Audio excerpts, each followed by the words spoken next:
guys, Chastity here. I'm back with Buddy, and we're going to talk about the season finale of American Gods, Come to Jesus. Come to Jesus! Guys, before you come to Jesus, be sure to subscribe to the channel. We have a whole bunch more about American Gods, but we also have stuff coming out about Game of Thrones, Fargo, Twin Peaks, a bunch of shows. We're the best place to break down TV on the YouTubes. Be sure to check out Chastity's pieces on who are the new gods, who are the old gods, and my piece on the title sequence breakdown for American Gods. Let's get into this thing.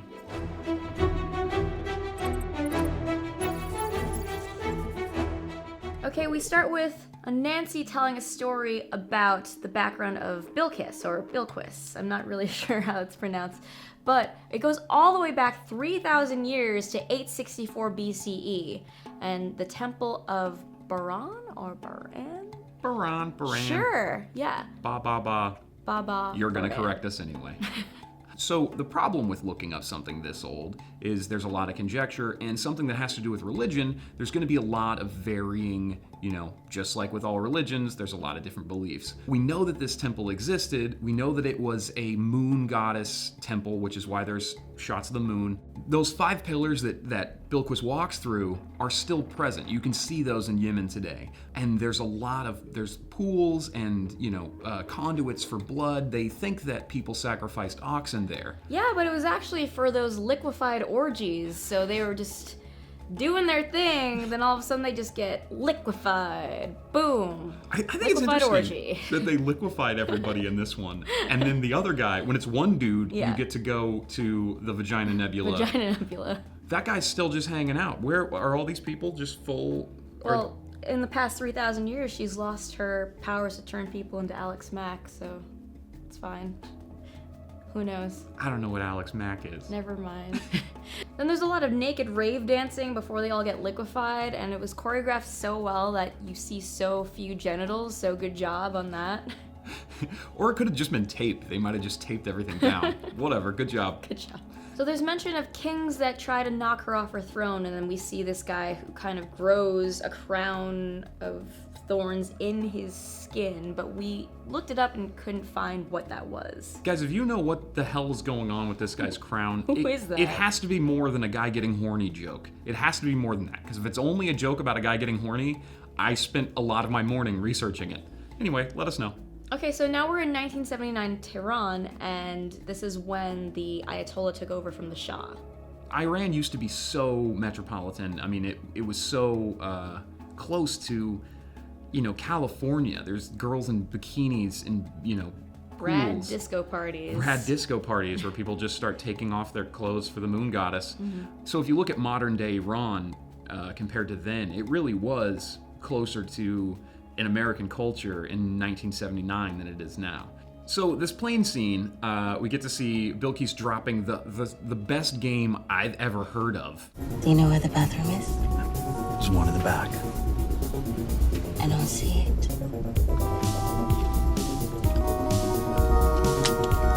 Show me. This is actually showing that a lot of Iranian diplomatic refugees came to the United States. A lot of people fled, including the Shah, the guy that was ruling the country, fled in 1979 when the Ayatollah took over. Then we see an 80s style CRT and clothing, and we see the woman from earlier, and she's in the hospital because she has AIDS, but this is highlighting the AIDS crisis that happened in the late 80s, early 90s, which kind of peaked around 1995 with 41,000 deaths per year. Now we're back to Bilquis in present day, and she's at the museum with the exhibit for herself, and you see that jewelry that we saw in an earlier episode matched up with the jewelry that she was wearing in the flashback from 3,000 years ago. So her thing is that she's getting a dating app made for her by Technical Boy called Sheba, because she's the Queen of Sheba. Makes sense. Yeah, she's gonna start sending people to the Vagina Nebula.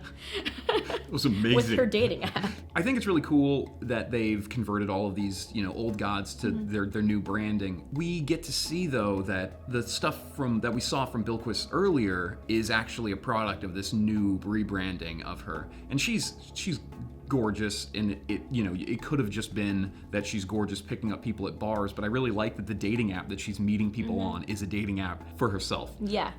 That's awesome. All of that, though, means that she owes the new gods a favor, and she it sounds like she becomes a vagina assassin. So I think that Wednesday is probably safe. So it may be that she's going to go after Shadow next season. We'll see. We'll see. This is all too big. So Anansi looking up and saying, "This is all too big," read to me like he was talking to me. And I was like, dude, you're right. It is all too big. None of us can figure out what's going on. We're trying to desperately. You guys are crazy. And then Wednesday answers and you realize that he was talking to Wednesday, not to you. It was so awesome. It was so awesome. Also, that they he's messed got with that us. spider silk. He's got all his little spider friends making silk for him. And he's using this antique sewing machine by Singer that's actually from 1902. We looked it up. And it's got an Egyptian motif. Coincidence or not? Happy Easter, you old fraud. And a fair austere to you. We finally get to see Easter. Yay, Easter. We saw her bunnies last episode. We've been seeing her in promos the whole season. Finally get to see her. And in this episode, she turns down the merger. She turns down the new gods. I feel misrepresented in the media. Put a pillow over that feeling and bear down until it stops kicking. St. Nick took the same deal you did. You know, she's way older than St. Nick, but St. Nick is a legendary figure based on St. Nicholas. You guys probably know that Santa Claus came from the Dutch pronunciation of St. Nick, Sinterklaas. There's a day, it's not even on the 25th of December, it's on the 6th, but it's basically celebrating St. Nick. He was the patron saint of children. He, gave them presents and all that fun stuff. But he took the merger and he accepted that he'll get more faith from Christmas than he would from Sinterklaas. And then we get to see Easter's powers. She talks to her bunnies. It's really cute. She's like, oh shit. And it's adorable. And then she also can resurrect people. She addressed that and looked into Laura's eyes. We'll get more on that later. But she can't do it if they were killed by a god, so sorry, Laura. Lastly, she brings the dawn and drains the life from the surrounding lands. So they end this season by ending the season of spring.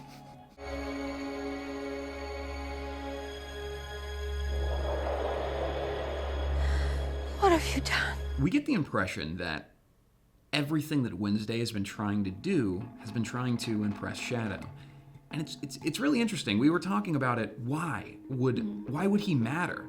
And we came to the conclusion, obviously a lot of people online have come to the same conclusion, that Shadow is an ambiguous character. He's racially ambiguous. He's religiously ambiguous. He doesn't know what to believe. Shadow represents Us. Everyone. Yeah, so he's trying to get everyone to believe, so that's a symbol of that. If you can get one person to believe, you can get everyone to believe. Like Media said before, she said he maybe just one. Just enough. Maybe just one. Also, Shadow has another dream where he sees the world tree, but he's climbing up a whole bunch of skulls, like a wall of skulls, and then he sees the buffalo god again with the flaming eyes. Flaming eyes, and then a transition happens, which is so common in this show. The transitions are gorgeous, but it transitions into the headlights of the car that he and Wednesday are sitting in. So he's getting closer and closer to the world tree. Yggdrasil. Yggdrasil. Yggdrasil. Yggdrasil. You guys love how we pronounce that, don't you? Alright, so Laura is having a bad time. She got wrecked, but then Sweeney put the coin back in her and brought her back to life, and then they drove all the way to Easter's party. Girl's falling apart. She threw up maggots. I didn't want to see that, but that part was in the book, and it's disgusting.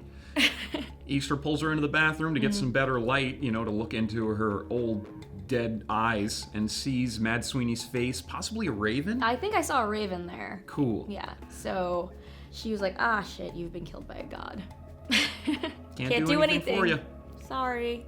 So from what Easter saw, we learned that she was sacrificed by Mad Sweeney to Odin in order to take everything from Shadow. Shadow had to have nothing left in his life, so that is why that happened. Sucks. Basically, we find out that Wednesday's at fault for Laura's entire life being bad. Her husband being in jail, and finally her death. And that seems to piss her off. She's not really somebody that you want to piss off. Yeah, so she asks Sweeney, what does Wednesday have to lose? And that would be Shadow. Which leads us to the episode cliffhanger. She right. comes out on a balcony in the middle of all the gods and says, yo, I want to talk to my husband. Like to have a word with my husband? There are so many Jesuses in this episode. There are so many more Jesuses than I ever thought possible. Hello, Shadow. Hey. Oh, I know you. Yes, you do. Ryan Fuller tweeted out 12 Jesuses, but we see like a There's possibly... 2 more, so there's 14 total Jesuses. There's a Greek Orthodox. Jesusi. Jesuses. Jesuses. Jesus. You see through the Greek Orthodox's stigmata, he's pouring jelly beans through it. Then, of course, we see costumed Virgin Mary and baby Jesus, because people pray to her. And him. And him. Baby Jesus. Help me, baby Jesus. Sweet baby Jesus. Is he here? Is who here? Oh, he with a capital H? I've got a gaggle of them inside. One of them's got a baby dinosaur. That's not the he I was referring to. Jesus H. Christ, the one with the capital H. That's funny. Also, she mentions the creationist Jesus. One of them's in there with a baby dinosaur. This show's amazing. I love this show. Speaking of media, if you're not sure who she was dressed as this time around, she's dressed as Judy Garland in Easter Parade. And all of those faceless droogs that we've seen from earlier are now dancing around, and they're all supposed to be copies of Fred Astaire from the same movie. It was Crispin trying to emulate Fred Astaire dancing, and then a bunch of guys emulating Fred Astaire Crispin Glover style. Yeah, and I also now think that those droogs are working for Mr. World and not for Technical Boy. Or just all the New Gods in general, but ultimately for Mr. World. Their creepy, faceless face skin was the worst thing in the show other than the maggots. Shivers. Hands-free, honeypot. I have no intention of spending the rest of my days feeding your soul from the vagina nebula. That's so douchey an technical in-joke. boy. Yeah, and also confirmed, we said earlier in a previous episode that nebula looks like a vagina, and confirmed he calls it a vagina nebula, and that's where they go. The vagina nebula. Confirmed vagina nebula. The best part ever. Ding! Do you know me? Do you know what I am? Do you want to know my name? Confirmed! He's Odin. Wednesday is Odin. As we've been saying, he's been saying, everyone's been saying the nicknames. It's really obvious. He's Odin. I like that it took one monologue for him to just reveal everything all at once. He's got wolves, he's got ravens, he's Odin. Although, what's really interesting is Odin doesn't have lightning. His son does. He also totally lies to Easter about Vulcan and the sword that was created just to get her to join up with him in the war. He actually said that to Vulcan before he killed him. Just some Samuel L. Jackson stuff. Yeah. You pledged allegiance to me and forged a blade, and they killed you for it. So speaking of the war, I found that Mr. World kind of caved really easily to Wednesday. He was like, My message to you. Don't fight. Then he thunder lightning sacrificed all the droogs. and then all of a sudden World's like, yo, you got a war. Now it's on. It's war. And if you follow the books, it ended with a shot of the house on the rock where all the gods are supposed to meet. But that's all we'll say. Better keep watching. We got a Twitter question from Mr. Special K who asks, what would you say has been your favorite moment from this season of American Gods? So many. My favorite moment, actually, I just realized it right now. In episode 1, when Shadow meets Wednesday, he says Newton or Faith. And what's keeping us aloft?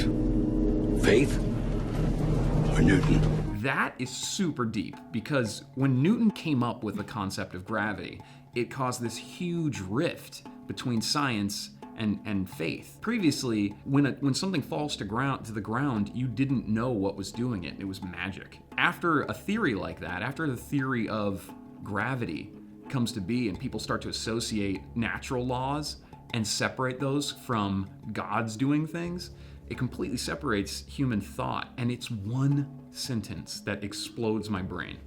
That's deep, man. But I'm just gonna go with something that made me laugh the most. I'm gonna go with the sequence with Mad Sweeney and Laura fighting, then the cops come in, she pretends to be a dead girl, and he goes, "You're an asshole, dead wife." We have a question for you guys now. There's a woman wearing a crown, and she has a cape pinned together with a flower. She's in Easter's house. We looked it up. We can't figure out who she is. Obviously, it probably has something to do with Easter or, Christianity, Jesus, something like that. Let us know in the comments below who that is. Yeah. Please. Who is she? That's it. That's season 1 of American Gods. We broke down all of the episodes, each and every one of them. So if you missed any, go back and watch those. We also have breakdowns, as we mentioned at the beginning, of the old gods, the new gods, and the intro sequence. Check those out, but that's not all, because we have a major piece coming out on Friday. Explanations, theories, all of our research that we couldn't put into these episodes is going to be in this piece, but we also want your questions. So if you guys have anything from this season that you haven't been able to figure out and you want us to dedicate some time into figuring it out, pop us a question at our Twitters, Buddy Hutton, Chastity_V on Twitter. Hit us up, guys. Thank you so much for watching. We love you so much.